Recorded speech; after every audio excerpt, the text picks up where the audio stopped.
Hai teman-teman, perkenalkan, nama saya Dania Carla Jacinda. Saya berasal dari UPTD SD Negeri 5 Teginanang, Kabupaten Pesawaran.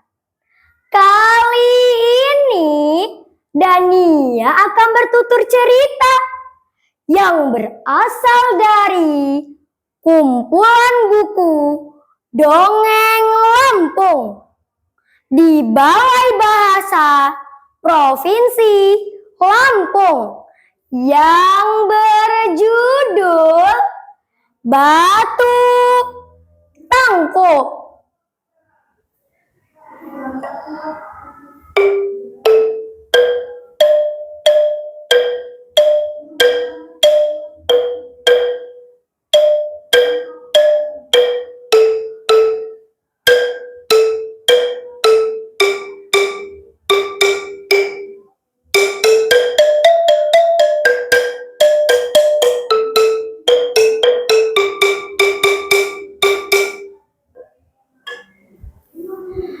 Alkisah, ada sebuah tempat terpencil yang jauh dari permukiman penduduk. Tempat tersebut dikenal oleh masyarakat setempat dengan sebutan Batu Tangkup. Tidak ada satupun penduduk yang berani memasuki tempat itu. Mereka tidak berani untuk berladang dan bercocok tanam di sana. Tempat itu menjadi angker. Sebutan Batu Tangkup diberikan karena di sana terdapat sebuah batu yang cukup besar.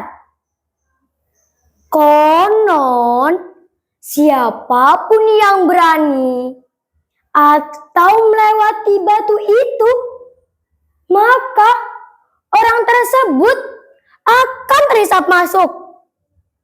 Jangankan manusia, hewan pun dapat dihisap oleh batu tersebut. Oleh karena itulah masyarakat setempat menyebutnya dengan nama Batu Tangkup, yang berarti batu isap. Teman-teman, ternyata sudah banyak kejanggalan terjadi. Berbagai hewan ternak seperti sapi, kambing, dan kerbau peliharaan penduduk yang melewati batu tersebut tidak dapat kembali. Hingga pada akhirnya tempat itu menjadi sepi, sunyi, dan angker. Berbagai cerita terkait keberadaan batu tersebut tersebar di masyarakat. Ada yang menyebut batu tersebut sebenarnya adalah pemuda yang nakal. Ia selalu membantah apa kata orang tuanya. Tidak hanya sekali atau 2 kali, sehingga membuat banyak orang terganggu. Suatu ketika, anak tersebut diminta oleh ibunya untuk mengambil ranting kayu di hutan. Ranting tersebut untuk persediaan selama musim hujan.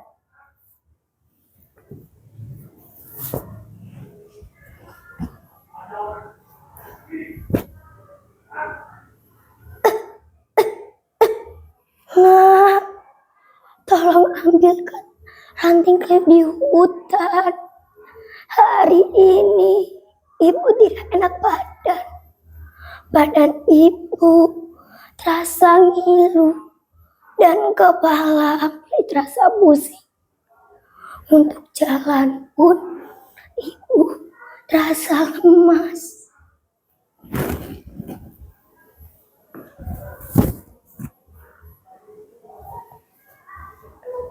Tutur ibunya yang saat itu sedang beristirahat di atas balai-balai. "Ah, ibu, kenapa harus aku yang pergi ke hutan? Besok pagi saja ibu, pasti ibu telah sehat," jawabnya.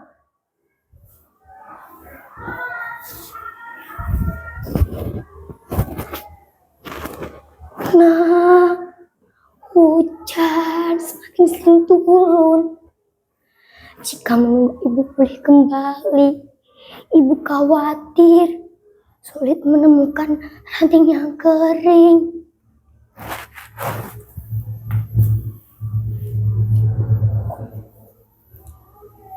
Dengan berat hati, pemuda itu pun pergi.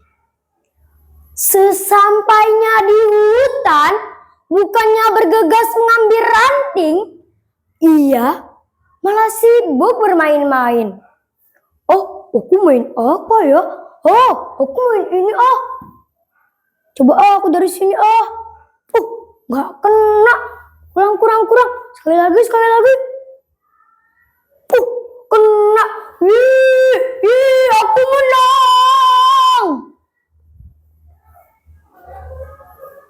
Tanpa sadar, malam pun tiba. Ia lalu tersesat di hutan. Loh, di mana aku? Tempat apa ini? Aku benar-benar tidak mengenali jalan ini. Tiba-tiba melintaslah seorang nenek yang membawa sebakul makanan. Tanpa basa-basi, pemuda tersebut mengambilnya dan menghabiskannya. Wah, nenek itu sedang membawa apa?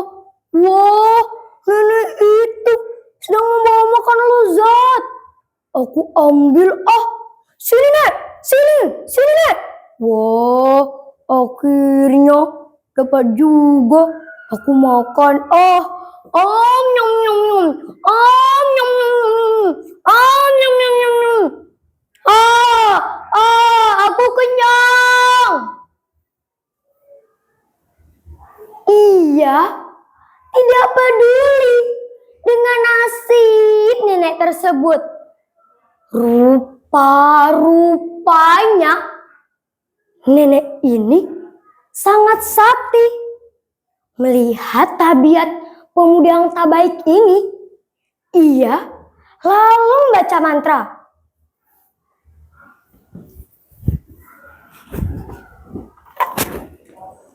Bekuek, rombak, sir gobang kosir, jadilah kau batu, ai manusia serakah.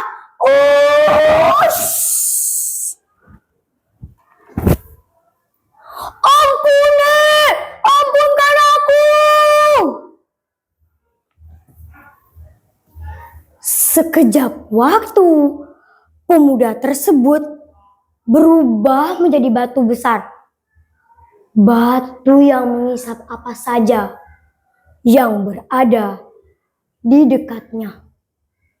Suatu hari, ketika mulut batu itu sedang terbuka, lewatlah seorang petapa.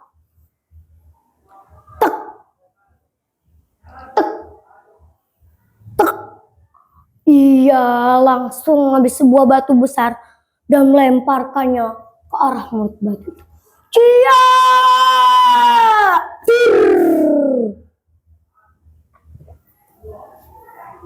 Sejak saat itu, mulut batu itu terganjal oleh batu besar yang dilemparkan oleh sang petapa. Batu itu akhirnya tidak bisa mengisap lagi. Sejak saat itulah para penduduk kembali berani memasuki dan berladang di daerah tersebut. Mereka kemudian menyebut batu tersebut dengan nama Batu Tangkup. Demikian cerita dari Dania. Pesan moral yang dapat diambil dari cerita tersebut adalah kita sebagai seorang anak harus patuh kepada kedua orang tua. Sebelum Dania tutup, Dania ada pantun loh teman-teman. Dengerin ya. Kalau ada sumur di ladang, bolehlah saya menumpang mandi. Kalau ada umurku panjang, bolehlah saya bertutur cerita lagi. Saya akhiri. Wassalamualaikum warahmatullahi wabarakatuh.